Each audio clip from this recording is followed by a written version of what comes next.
Hello, hello, hello, and welcome back to my channel. Today, I want to do a part two follow-up to yesterday's discussion about Derrick Jackson and is he a somatic narcissist? We were starting to peel back the onion, the layers of this story as it unfolds to examine the situation, since this is one of the topics that we talk about on this channel, narcissism and abusive behavior, or the behavior of narcissists in relationships, domestic violence, things like that. And as this story unfolds publicly, sorry, my dog's distracting me over here. As the story unfolds, I just have to jump in and talk about it. And so much has happened within the past 24 hours. I wanted to start off with this. Derrick Jackson, he did a post on Facebook where he was examining the live session that he did with his wifey, Danaya Jackson. Well, let's give her a name. And he was talking about himself in this situation in the third person. That was so interesting to me because that's something that gaslighters and narcissists do sometimes. And I'm going to read a little excerpt from Forbes. It kind of explains the tactic behind illism, which is what he was doing in that scenario. He's good. He's real good. He knows exactly what he's doing. This is from Forbes. This is an article from Forbes that was online. I can't even remember the date of this article. I have to look it up, but I didn't make this up. I'm reading quotes from this article. And Forbes.com. And it says, quote, first, speaking in third person distances you from your actions. Posting in the third persons on social media may be more common if you have post-traumatic stress disorder because it helps you emotionally distance yourself from the trauma. Okay, and then further down in the article, when a gaslighter or narcissist speaks in the third person, his statement is said as if it's coming from a supporter. And that's like how this video was kind of framed. He was speaking from the perspective of a supporter of the situation. Like, he knows what he's doing, right? So when his quote is published in the media, readers scanning the news may see the quote and assume it's attributable to someone else. Now, that's not going to be this case because you can clearly see it's him giving these statements about himself and his wife. But that's generally why it's done. Generally why it's done. Okay. But it then becomes apocryphal. It is the form of spreading propaganda. Gaslighters and narcissists speak with the intention that a lie will be heard so many times that it will become the truth, and that their use of the third person gives their quote more clout. If gaslighters and narcissists feel that not enough people are praising them, they commonly and unrealistically feel this way. And this was the case here. You know, if you look at the comments under their live videos, a lot of people were very against the situation. There was a lot of negative comments, a lot of negative feedback. So it made sense for him to hop on, give a video review of his own video, and talk in the third person, giving supportive comments, supportive feedback, positive reinforcement of the situation. Not like he was going to get on there and bash himself. So that's what he was doing, just more damage control, right? But from a third party perspective, which was really just him talking in third person, to come across as a supporter. Anyway, let me just go back and say that again. If gaslighters, narcissists feel that not enough people are praising them, they commonly and unrealistically feel this way. But in this case, it's realistic. They praise themselves. It can be a form of self-soothing, and that's what he's doing in this situation on that video. A reassurance to the gaslighter narcissist that he is worthy of adoration. If you watch that video, or if you've seen that video, You'll see. That's what he's doing. He's, hey, gung ho, this is what we're doing. Did you see the video? And this is what he's doing. And this is what she's doing. And I'm a supporter and I'm behind it. And oh my gosh, the tactics and maneuvers of a gaslighter. That's what he was doing. He was gaslighting his followers. So I'm definitely going with this guy's a narcissist. Now, what further led me to this conclusion, and I'm solid in this decision right now, solid in this assessment. I've learned so much in the past 24 hours. First of all, I've learned of a second. Now I know that there's way more, actually way more than two, but I learned of a second mistress that he had, where he had an ongoing affair for 6 months with this particular person down in Atlanta. And she, I'm just going to touch high level on this, was having unprotected sex with him.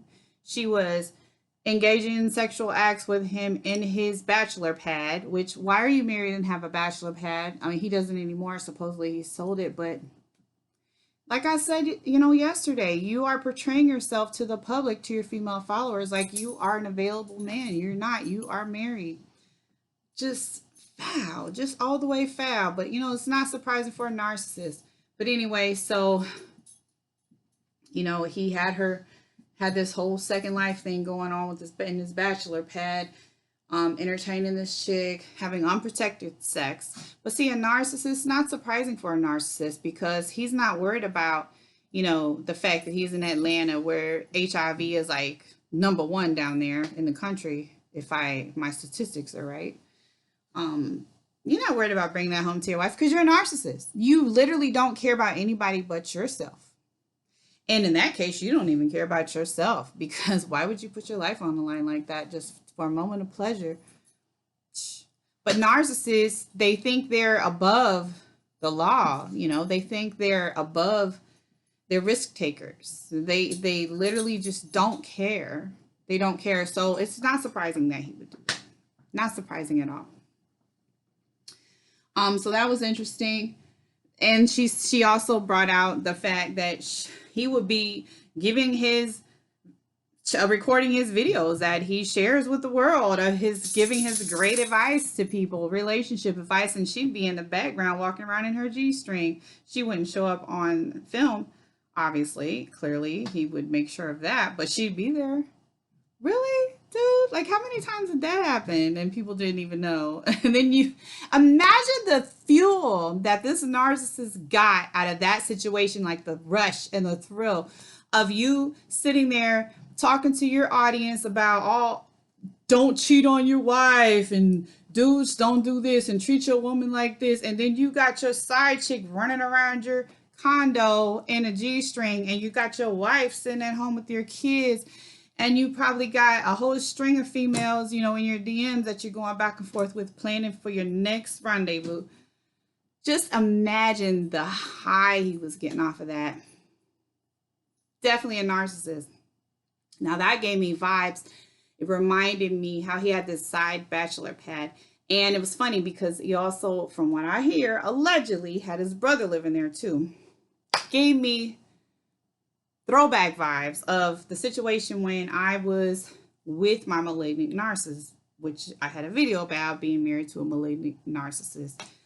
When we first met, okay, this person, I did not know until divorce court, but this person was living with their baby mama at the time, because he clearly didn't know how to live by himself. He was living with his baby mama at the time. I didn't know that though, because he seriously concocted a whole entire lie that he lived with his brother and his cousin. And so one of my rules when dating, is I'm going to come visit you at your house, because I don't want to date somebody that's married or someone that's in a relationship. So I do want to see how you're living, and I want to see where you're living. So that was something that I had to do before we got into a serious relationship, is see how you're living and where you're living. So I would go to his house thinking it was his house, and it was literally his brother's house, and he would pretend to live there. Literally pretended to live there. That's how far he went with his diabolical schemes. Um, and nobody told me any different. I went on thinking that forever. He would drag me to his family's gatherings. So Christmas, Thanksgiving parties, family gatherings. I was with him. I had no idea that he was living with his baby mother while we were doing this. And I'm wondering why people aren't really taking kindly to me. They thought I was a homewrecker. But they didn't know the lies he was feeding me, that he was totally 100% single, living with his brother as roommates. I was none the wiser until divorce court, when we were literally going into the courtroom. My lawyer meets me outside and he hands me all these papers. He was like, have you seen these before? No. And it was a protection order that she had filed on him. And it explained everything in there about how he was living with her and this and that. And then I got down to the bottom of everything and realized, oh my gosh, that was all a facade. It was fake. He did not live there. That's how far they'll go. So I already know with this Derrick Jackson thing, who has the same spirit operating in him that my ex did, and all other narcissists of all types, they'll stop at nothing to create this facade to live this double, triple, quadruple life or whatever they're living to get what they want, to get that narcissistic fuel. So it's absolutely crazy, right? So those were some parallels I was seeing in the story. Now, let's talk about the review of the Instagram of Danaya Jackson. Now, she is coming across as this holier than thou, God heals all wounds, kind of like giving me Pentecostal vibes, wifey situation. Okay, look, I totally believe in God. I believe God can heal your wounds. I believe God can deliver you out of the pits of despair. Okay, I do. I believe it. But this woman has very deep core wounds, and she talks about it all over her Instagram page. Her core wounds seem to stem from childhood. She talks about having spirits attached to her from the age of 3. Spirits of rejection, spirits of like hopelessness, spirits of suicide, spirits of murderous spirits. She's been assaulted. I know some of these words I can't even say on YouTube, so I don't know what's gonna happen to this video, but she has a lot of trauma in her past. She lost her father 17 years ago. I can totally relate to that. I had the same experience, not identical, but my father was murdered 20 years ago. That can cause PTSD in some situations. In her situation, it has deeply wounded her. She has so many unhealed core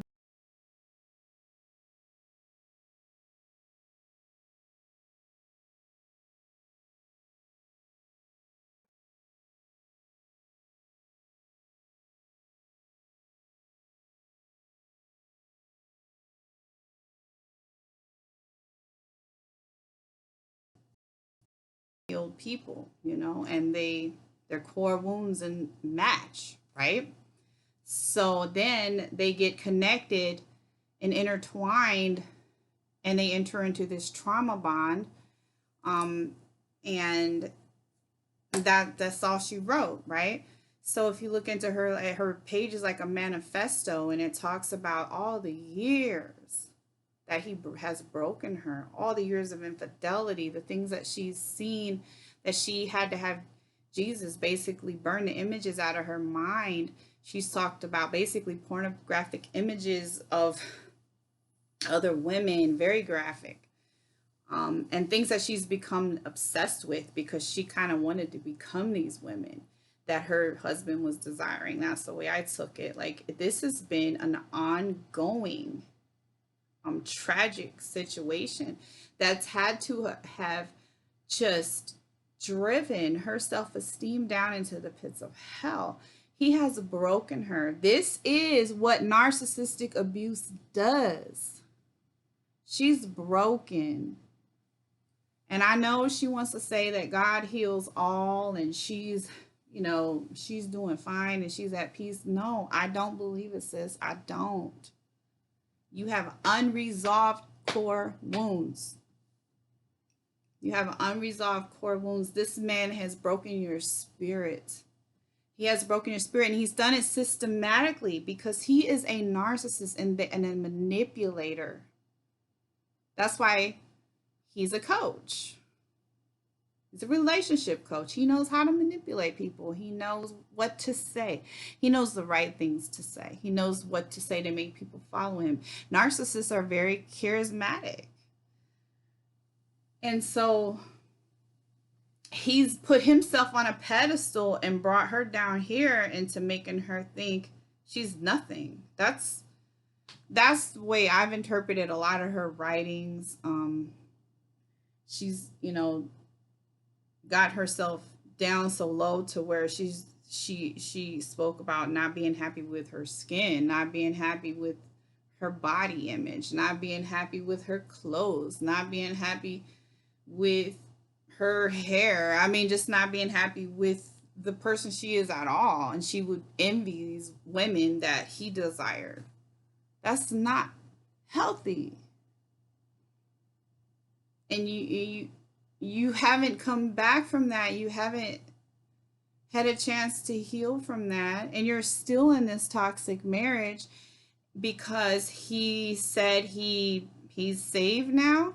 And I'm going to tell you what, another parallel to my narcissistic relationship. Now I'm speaking of marriage because I've had a few different relationships and encounters with narcissists. But in my marriage, another parallel is when he would mess up real bad, he'd be real quick to say, you know what, I'll go to Bible study and I'll go to church, and he'll do all these things to quiet me and to be the person he knew I wanted him to be, so that I would increase my comfort level with him again, let my guard down because, he wants to be a God-fearing man. He wants to be everything that I need in a mate. He's I believe that God can change people. So I'm sitting here thinking and believing he's going to really change. But it was all an act. Because months later down the line, the mask would slip and we'd be right back in the same situation again. And that's just the same thing I'm seeing with him. Because I believe in my heart of hearts that he's a narcissist. Nobody's going to convince me otherwise, right, at this point, after everything that I've seen. I'm probably missing a lot, but I just wanted to hop on here and say that. Go scroll her Instagram posts, all her bitter roots. They're deeply disturbing posts on there. Deeply. I mean, it was to the point where I was literally crying real tears looking at these posts. She even said on one of her posts, she got to the point where she hated her daughter's dark skin.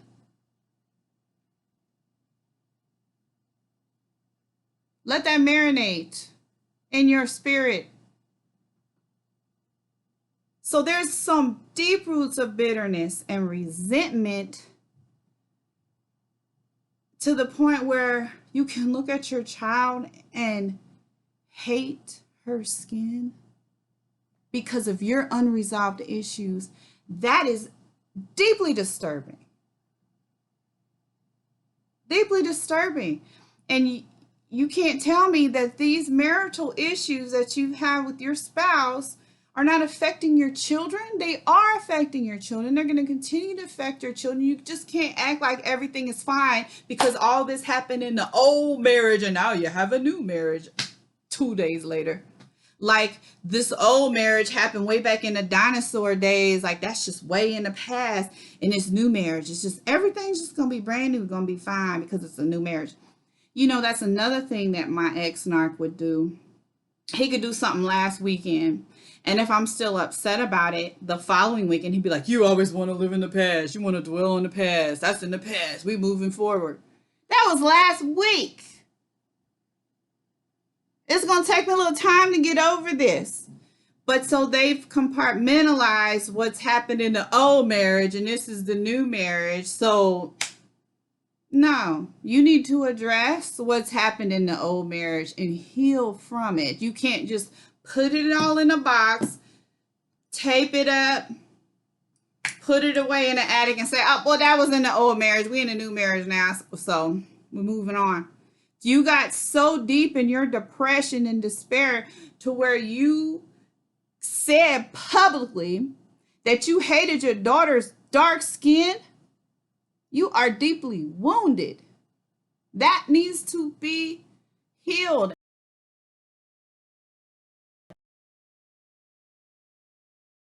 You have some deep wounds that need to be healed, like psychologically, because I feel like this person's headed toward a breakdown, a nervous breakdown. Our minds can only take so much, and this woman's been going through things at least 14 years. You're dealing with a relationship with a narcissist that's been stepping out on you and mind manipulating you for 14 years and got you hating your skin and got you hating your daughter's skin and got you envying other women because of the preferences of your husband and because he's making you feel inferior to other women. That is so damaging. That's deeply disturbing. Like literally had me crying today. Crying. I mean, I'm so sad and heartbroken over this situation. These are real people. These are real people. Now, I don't know these people. I'll probably never in a million years meet these people. But my heart breaks for this woman. It really does. I've been through, a narcissistic abuse situation, but not for 14 years. And I can't imagine the toll that it would take on you. I've also dealt with unhealed core wounds that took over different aspects of my life. Like, sis, you gotta work on those. You gotta take the band-aids off. You have to expose them and you have to clean them out properly and you gotta suture them up and you gotta heal them properly. You can't just put them in a box and label it old and put it away in the attic. You can't do that. That's all I gotta say for now. I'm deeply disturbed. I just wanted to peel back the onion a little bit further. I'm definitely solidifying my position on, is he a somatic narcissist? Might think, but he's definitely a narcissist for sure. I would love to see a certified psychologist to give their opinion on this. I know that they normally don't touch on people in the public eye and give their opinions, but I would love to see it. I would love to see it. This dude has broken this woman, like broken her to pieces. I'm praying for her that she's not headed toward a breakdown. I really am. Like I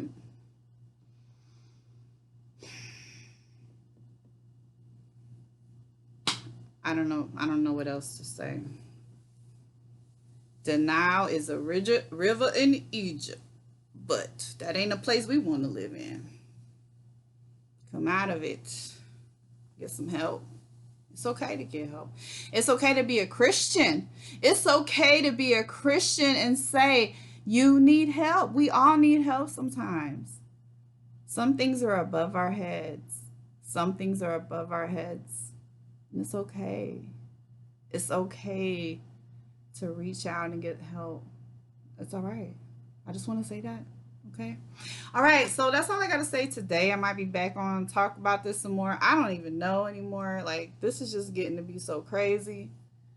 Hopefully, oh yeah, Married at First Sight comes on tonight. So I'm sure that Crazy Chris will give us something else to talk about.